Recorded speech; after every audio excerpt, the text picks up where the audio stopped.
This week on the 77% Street Debate. During that demolition and after the demolition, that you see that people are sleep inside the canoe and all those things because they don't have anywhere to go. Lagos has a housing and affordable housing problem. We want Lagos State not just to be a city for the rich, but a city that is inclusive of everyone. If development means destroying the poor, who are they developing it for? They are not meant to displace us, they are meant to upgrade. There have to be a compensation. So what happens to all this law? Is the law just there for fashion?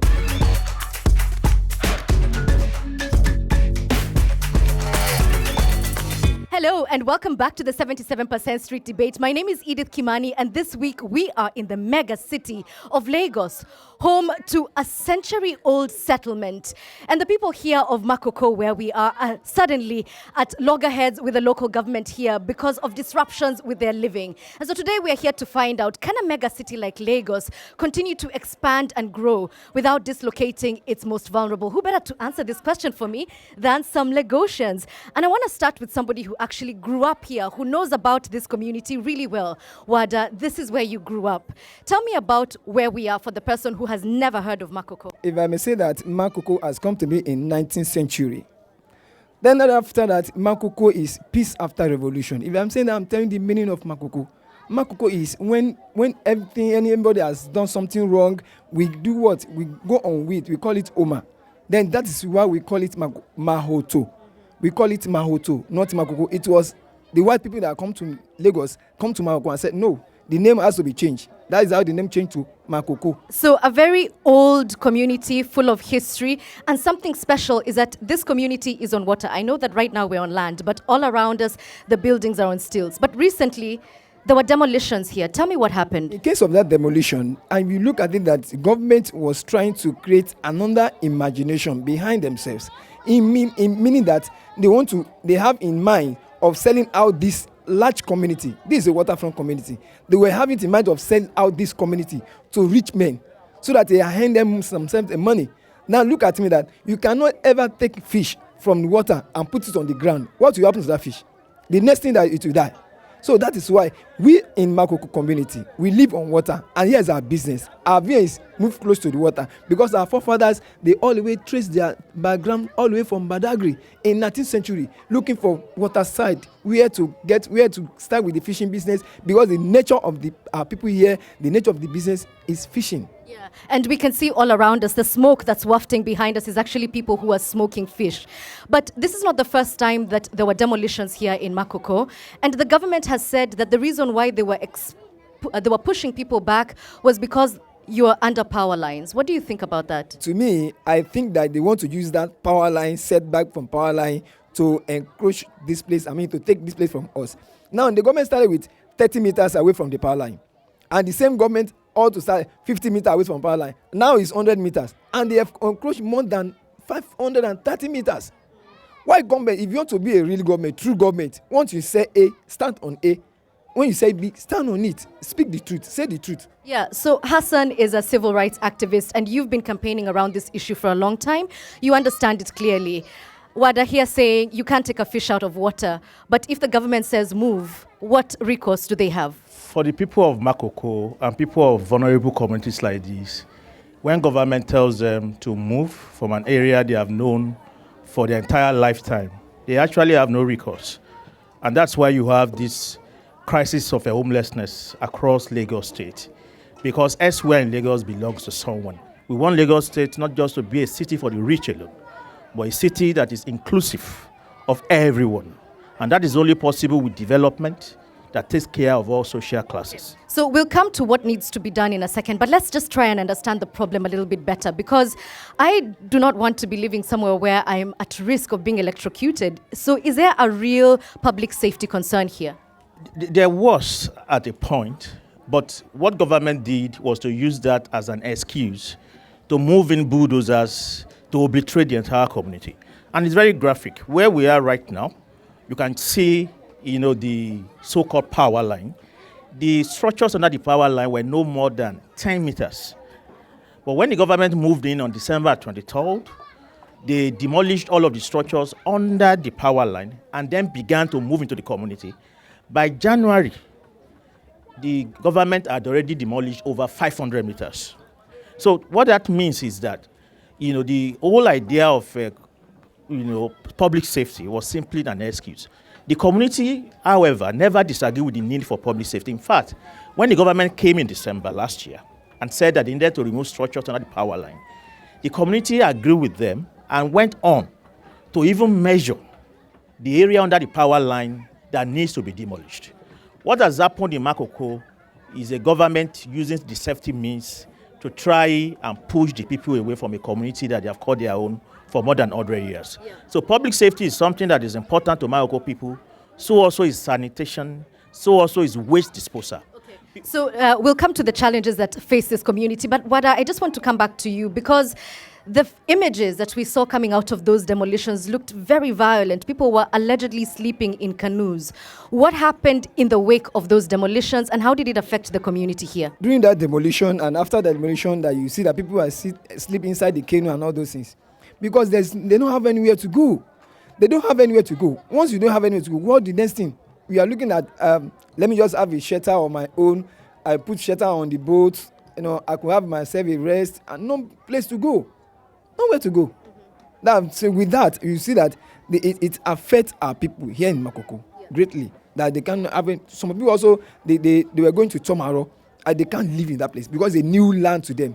If that place is on the land, they can't sleep in that place. They can't live in that place. That they were rushing back. That's why you are seeing that when we started this community, there were no more tents like this. But now you are seeing that more tents. Okay, so I want to ask Oluwaseun here a question. You are a surveyor, but you also do finance when it comes to infrastructure, housing. I asked a question when we were preparing for this. Do you think Lagos has a housing problem or an affordable housing problem? Lagos has a housing and affordable housing problem. I think there are three ways we look at the housing issue, housing deficit in Lagos.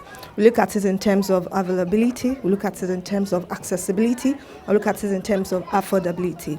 So when we talk about availability, currently there's about 3.4 housing deficit in Lagos. And now we're looking at it in terms of both the quantity and the quality of housing. So it means in terms of the units readily available to the people, we are deficient in that. And also in terms of the quality, people are largely living in substandard housing. A larger proportion of Lagos residents live in 70% live in informal communities or slum. So that's on the one hand, one issue. In terms of affordability, we have that the rent, let's say larger proportion of people rent, right? And the rent has increased astronomically, let's say 10 times more than the income of the people. So people cannot readily even afford, rental housing, not to now talk of owning the housing, then also accessibility. Now, for viewers, if you see children running around here, we're at a school, so we are in their home, their hometown, and they're very allowed to move freely. But Deji, you have documented the very changes of the Lagos landscape as a documentarist. What have you noticed over the last decade? Do you think Lagosian government is really willing to house its people in a dignified way? The government itself doesn't have an idea or have a proper plan for those who are at the bottom of the pyramid of housing in the city of Lagos. The planning is usually done for the 1% of the 1%, which is at the top. So when there's also now population expansion and tension, you'll find a situation whereby the government struggling with land space begin to look for waterfront communities and target them for housing development because they are considered prime location for luxury housing development. So if you look at Makoko here that we are in, you can just look across, then you see Victoria Island where the affluent actually live. So it's an encroachment coming from there, now beginning to think of housing development, luxury housing development in this space. Opeyemi, you work with the communities who are in these areas. Earlier Oluwaseun said that about 75% of Lagosians live in informal or slum dwellings. Why is that? How did this city become so pervasive? How did poverty rather? First of all, communities like this must be legitimately recognized by Lagos State that Makoko is part of Lagos. And whether we like it or not, they were part of the origins of Lagos. We can't take informality away from city because we want it to megally grow. And poverty is something that if the community does not keep involved economically, poverty level will keep increasing. We can't really plan with informal community if you don't even see them as part of the community that exists in Lagos. Because I'm very sure when there's a political interest, this place will be seen as part of Lagos already. So let me come back to Hassan, because Opeyemi has started to articulate some of the things that Lagos would lose if this community was to be completely destroyed. Do you think the people who are on the other side, Victoria Island was mentioned, are really aware of how interconnected their lives are to this community? Despite the fact that 12 people actually lost their lives, from December 23rd last year to January this year during the demolition. There is no outrage from different sections of the Lagos society. And I think that that is a keg of gunpowder, because these are human beings and they see how you have reacted to them in a period of crisis. So next time when you see them out on the streets trying to take their pound of flesh, then you will not also expect them to show any compassion to you. Anthony, you are a renowned architect. I mean, how difficult is it to upgrade a community like this, who have been touted as an example for how we could live in a climate-intensive world? Why not just make their standard of living better? How expensive would that be? It's really to look at local skill sets. Some things I wrote about was local skill sets, which you would find easily here. You look at local materials, which is also timber is found here, or they actually have a mill. And those sort of ideas around people-centric development makes development also very inexpensive. So why do you think, you can't speak for the national government, obviously, but why aren't these policies being adopted? Because earlier we spoke about the cost of construction. If natural materials are here and readily available, why not use those? Again, it will go to education. It's great to see somebody ingenious enough to put stills on water, use locally found timber. That's brilliant. Yeah. Now the problem is, how are we articulating that in architectural school, turning that into structural overall of allowing these materials become even recognized in our planning laws?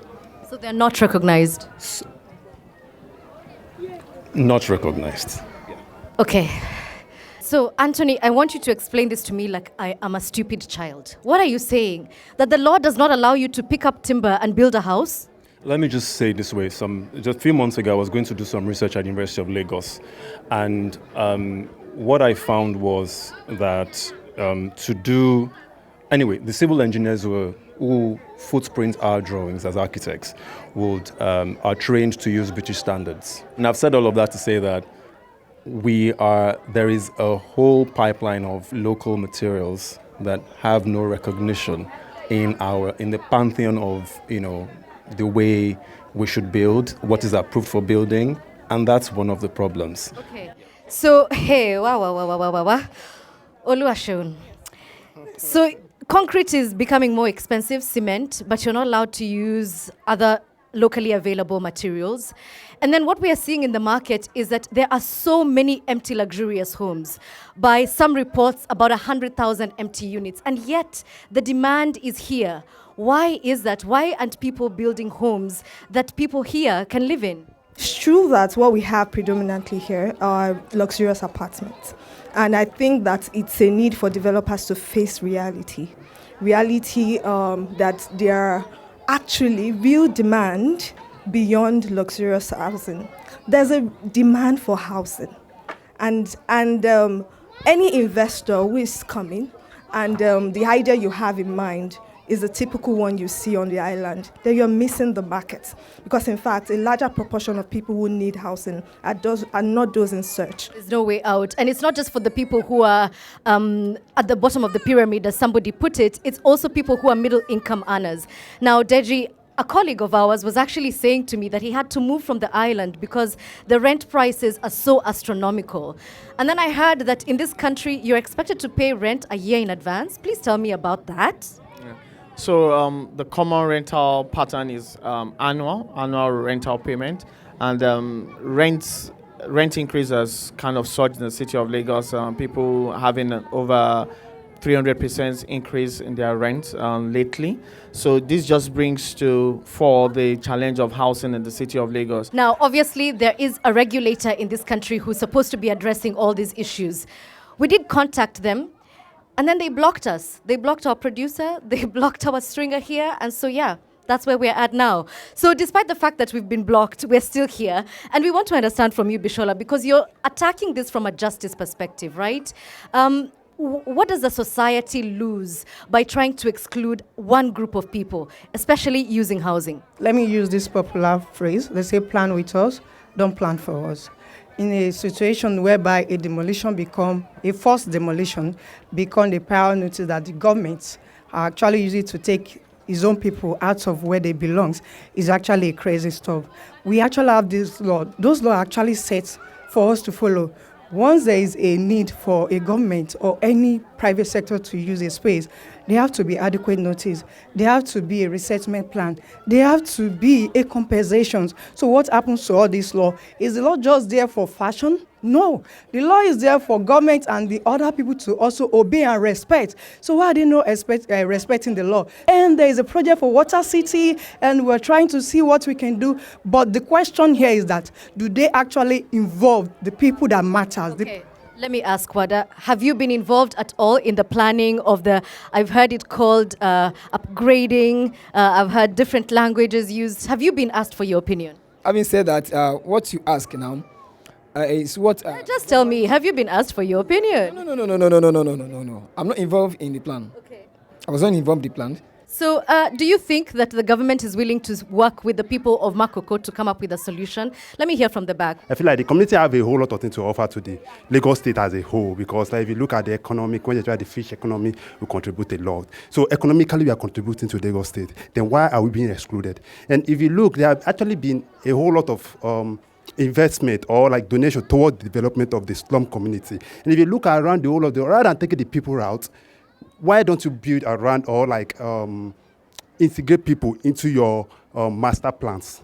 So rather than taking us out, then you can include us into your master plan. Sit with the community, talk with the community. So the community is willing to cooperate with the government to develop the community.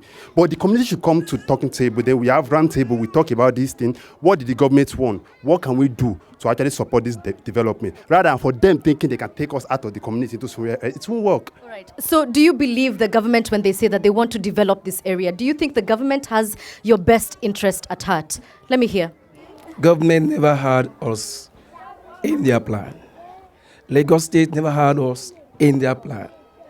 And they have been on Makoko for so many years. And every plan government had just to take it out, not to develop the environment for us. And I can say it vividly and boldly that the plan of government has excluded Makoko from all their plans. So what do you think the government is up to? What government is up to is to develop Makoko simply for the rich, not for the poor. Yeah. Okay. I'm hearing some yeses over there. Who's saying yes? Yeah. I agree to what he said. Because the government, everything they are saying on the social media, they are lying, different things. Like, there are many things that as for me, I don't even believe in government, because what they do, see number of people that die, see many people become homeless because of this. So why will I trust Nigerian government, especially Lagos? Like, what do you want me to say again? Yeah. Okay, anybody else? Do you trust government? Yeah. If development means destroying the poor, what are they developing it for? Like, they are not meant to displace us. They are meant to upgrade. At least there should be compensation. There should be places that, okay, this is the place we are going to put you. There should be, like, this thing seems like an accident. If this thing, fishing people are excluded, how will Lagos grow? They too, they like fish.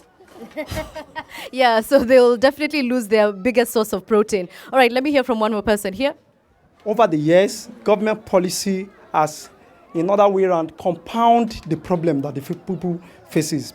Problem of housing issues, accessibility to water, so sanitation and the like. Some of these policies that of the government, does not address some of these fundamental issues. Yeah. It compounds them, and in all the reality, it is not a fair situation on the Makoko community.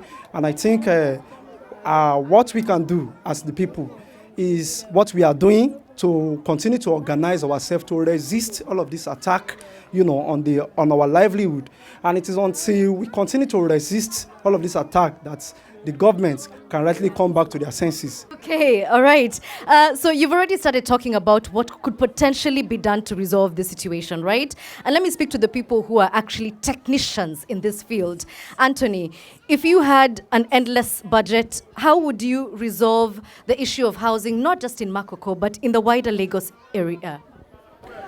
First, I'll look at design. I think we have to go back to local principles. I call local principles first principles, by the way, really, which is really how do you live and what kind of designs would resonate with how you live.